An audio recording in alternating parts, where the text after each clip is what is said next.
नमस्कार दोस्तों, study IQ में आप सभी का बहुत बहुत स्वागत है। एक लेटेस्ट डेवलपमेंट हुई है इंडिया और चाइना के बीच बढ़ते तनाव को चलते हुए। एक लेटेस्ट डेवलपमेंट जो सामने आई है वो ये है कि shipments from China are now being stuck at Indian ports. इसमें कई सारी शिपमेंट्स हैं और इसका प्रभाव कई सारे उद्योगों पर पड़ रहा है, फ्रॉम ऑटोमोबाइल्स, उसके बाद फार्मास्यूटिकल्स, उसके बाद इलेक्ट्रॉनिक इंडस्ट्री। कई सारे लोग जो हैं यहाँ पे परेशान हो रहे हैं। कई सारे इंपोर्टर्स जो कि चाइना से इंपोर्ट करते थे उनको परेशानी महसूस हो रही है। यही नहीं, यहाँ पर कुछ अमेरिकन फर्म्स भी हैं जो कि इंडिया में काम करती हैं, उनको भी काफ़ी परेशानी हो रही है। सो आइए बात करते हैं यहाँ पर कि बेसिकली ये क्यों हो रहा है और कौन सी फर्म्स एग्जैक्टली हैं जो कि इस परेशानी का सामना कर रही हैं। मेरा नाम है अनिरुद्ध। इस लेक्चर की PDF को डाउनलोड कर सकते हैं मेरे टेलीग्राम चैनल से, जिसका नाम है अनिरुद्ध सर। इसके अलावा इंस्टाग्राम और ट्विटर पे भी आप मुझे फॉलो कर सकते हैं इन IDs के ऊपर। So as you can see, यहाँ पर कुछ न्यूज़ कटिंग्स हैं। सबसे पहले इंडियन एक्सप्रेस ने यह बताया कि why shipments from China are being stuck at Indian ports. उसके बाद टाइम्स ऑफ इंडिया की न्यूज़ है, consignments from China piling up at ports as customs tightens security. जो हमारा कस्टम्स डिपार्टमेंट है उसने स्क्रूटिनी को टाइटन करते हुए जो कंसाइनमेंट्स हैं वो पाइल अप हो रही हैं। Further, amid India China tension, auto parts from China Hong Kong stuck at ports. तो केवल चाइना से ही नहीं, हांगकांग और साथ ही में मकाऊ से भी जो चीज़ें आ रही थी वो भी अब स्टक हो रही हैं एट इंडियन पोर्ट्स। ये वाला जो पर्टिकुलर न्यूज़ कटिंग है ये बोल रहा है अमिड इंडिया चाइना टेंशन, लेकिन ये एक हो सकता है कारण हो या फिर एक कारण ना हो, इसकी जानकारी हम आपको आगे बताएंगे। फर्दर, DHL दुनिया की बहुत ही बड़ी कोरियर कंपनी है, suspends import shipments from China Hong Kong and Macau. ये लेटेस्ट आज सुबह की ही न्यूज़ है जब DHL ने सस्पेंड किया import shipments from China Hong Kong and Macau. सो यहाँ पर जो इंपोर्ट्स हॉल्ट हो रहे हैं वो कहाँ कहाँ पे हॉल्टिंग हो रही है। सबसे पहले तो जो सबसे पहले हॉल्टिंग हुई थी वो चेन्नई में देखने को मिली थी। उसके बाद सेकंड इन लाइन आया बॉम्बे। सो यहाँ पर बॉम्बे का जो नावा शेवा पोर्ट है या फिर जिसको हम जवाहरलाल नेहरू पोर्ट के नाम से जानते हैं, उस पोर्ट पे फिर शिपमेंट्स को रोका गया। यहाँ तक अभी तो बॉम्बे और चेन्नई ही थे। उसके बाद लाइन में आए दिल्ली का एयर कार्गो। दिल्ली के एयर कार्गो के टर्मिनल पे भी सामान को रोका गया और उसके बाद अब कोलकाता के एयरपोर्ट पर भी सामान को रोका जा रहा है। सो द थिंग इज़ कि जो ये हॉल्टिंग हो रही है वेरियस प्लेसेस पर हो रही है, बट एज ऑलरेडी बोल्ड यहाँ पे मैंने किया हुआ है कि they have not cited any reasons. जो अथॉरिटीज़ हैं, जो कस्टम्स की अथॉरिटीज़ हैं, उन्होंने इसके पीछे के कारण को साइट नहीं किया है कि क्या वजह है कि इन इंपोर्ट्स को अभी हम रोक रहे हैं। अगर हम देखें, दो तरह की वजह सामने आती हैं। एक तो पॉसिबल हो सकता है कि बॉयकॉट चाइना की जो बात चल रही है, बिकॉज हमारी इंडस्ट्री चाहती है, इनफैक्ट हमारे लोग चाहते हैं, मैं कहना चाहूँगा कि बॉयकॉट चाइना हमें करना चाहिए, बिकॉज चाइना ने हमें बॉर्डर पर भी तंग किया हुआ है और इसके अलावा भी कोरोना वायरस से भी लोग काफ़ी परेशान हैं। So the talks of boycott China are very high. या दूसरा कारण बन सकता है कि कुछ सुरक्षा को लेके कुछ मामले हैं जो कि सामने अभी नहीं आए हैं। So anything could be the reason. Again I want to clarify, customs department ने यहाँ पे साफ साफ कहा है कि हमें अभी कोई रीज़न उन्होंने नहीं दिया है।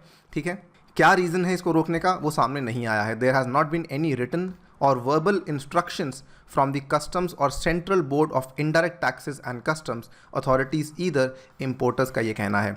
While some Chennai custom zone officials said that checks were being carried out on the basis of specific intelligence based inputs, यानी कि कुछ खुफिया इनपुट्स हैं जिसके अकॉर्डिंग हम शायद यहाँ पर कुछ टेस्ट कर रहे हैं, लेकिन अगेन श्योरिटी नहीं दी है। ये कुछ चेन्नई बेस्ड ऑफिशियल्स का मानना है।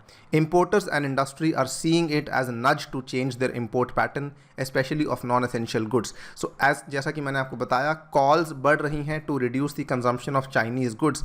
इसी के बीच जो इम्पोर्टर्स हैं वो देख रहे हैं कि शायद यहाँ पर authorities want to change the import pattern, but again no reason has been brought forward till now.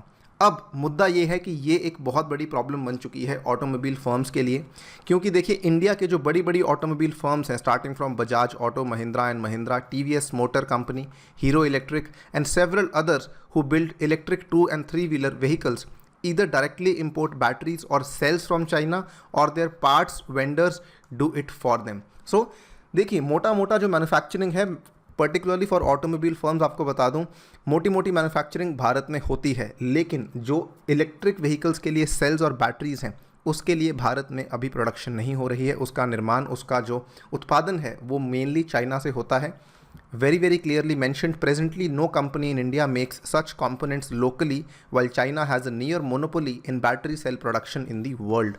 So पूरी दुनिया में चाइना एक ऐसी कंट्री है जो कि मोनोपोली एंजॉय करती है in the battery cell production. Further, not only the automobile firms of India, जो अमेरिकन फर्म्स हैं, यहाँ पर आप ध्यान से देखिएगा, असल में क्या है कि कई सारी अमेरिकन फर्म्स हैं जिनके मैन्युफैक्चरिंग ऑपरेशंस इंडिया में चलते हैं और उनको तकलीफ महसूस हो रही है बिकॉज उनके क्रूशियल कंपोनेंट्स चाइना से आते हैं. चाइना में जो अमेरिकन फर्म्स की दूसरी इंडस्ट्रीज़ हैं, अमेरिकन फर्म्स वहाँ पर भी हैं और वो कुछ चीज़ों को वहाँ से इंपोर्ट करवाते हैं, उनको भी तकलीफ महसूस हो रही है. Consignments of around 50 US firms with manufacturing operations in India across various sectors, telecommunication से लेकर ऑटोमोबाइल से लेकर मेडिकल इक्विपमेंट से लेकर एफएमसीजी तक, सभी प्रभावित हुए हैं इस पर्टिकुलर जो शिपमेंट्स को रोकने का फैसला लिया गया है. A group representing some of these firms, एक ग्रुप है जो कि इन फर्म्स को रिप्रेजेंट करता है, उस ग्रुप का नाम है USISPF, US India strategic partnership forum. ये जो ग्रुप है, ये जो समूह है, इन्होंने secretary in charge of DPIIT को लिखा है, doctor Guru Prasad Mohapatra, expressing these concerns but still they have not gotten any reply in this regard. जो USISPF का ग्रुप है, इन्होंने ये चिंता भी जताई है कि हम काफ़ी कंसर्न्ड हैं that component parts and other inputs which are necessary to their manufacturing operations were being detained at the ports. The forum has sought the restoration of port operations. जो ये USISPF है, इसने कहा है कि जल्दी से इसको दोबारा से चालू किया जाए, पोर्ट ऑपरेशंस को दोबारा से रिज्यूम किया जाए. अब again I am repeating the same thing, with no formal orders issued by the government nor any specific reason provided to the firms as to why their consignments are not being cleared, the group has flagged the lack of transparency that they feel threatens the business continuity. इस चीज़ को ध्यान से देखिए, जो कहा गया है कि ये जो प्रॉब्लम है, it shows the lack of transparency, यानी कि पारदर्शिता की कमी को दर्शाता है. और यही नहीं, जो हमारी व्यापार की कंटिन्यूटी है, इसको भी ये डेंजर में डाल रहा है. It threatens the business continuity. This is one concern. अगर हम देखें, ये तो हुआ एक पूरा पहलू जो आपको मैंने बता दिया है. अगर हम देखें, आज सुबह ही ये मारुति सुजुकी के चेयरमैन है RC भार्गव. मारुति सुजुकी इंडिया की लार्जेस्ट कार मेकर है. इनका जो स्टेटमेंट है, we do not import because we like to but because we have no choice. इन्होंने ये कहा कि हम इम्पोर्ट इसलिए करते हैं बिकॉज हमारे पास और कोई विकल्प नहीं है. ऐसा नहीं है कि हम चाइना से इंपोर्ट करना चाहते हैं. Even we want to boycott China. So ये न्यूज़ थी, हिंदुस्तान टाइम्स की है. India's auto sector not ready to quit the China habit. यही नहीं, उसके बाद अगर हम देखें, ये एक पहलू है. दूसरा पहलू, जो फार्मास्यूटिकल अलायंस है, इंडियन फार्मास्यूटिकल अलायंस, उसके सेक्रेटरी जनरल सुदर्शन जैन, उन्होंने कहा in the immediate future we are going to continue to be reliant on China. Further statements देते हुए ये भी बताया गया, China increase the price of the common pain reliever, paracetamol जिसको हम बहुत इस्तेमाल करते हैं, और सिप्रोफ्लॉक्सिसिन, इन दोनों के प्राइस उन्होंने बढ़ा दिए हैं.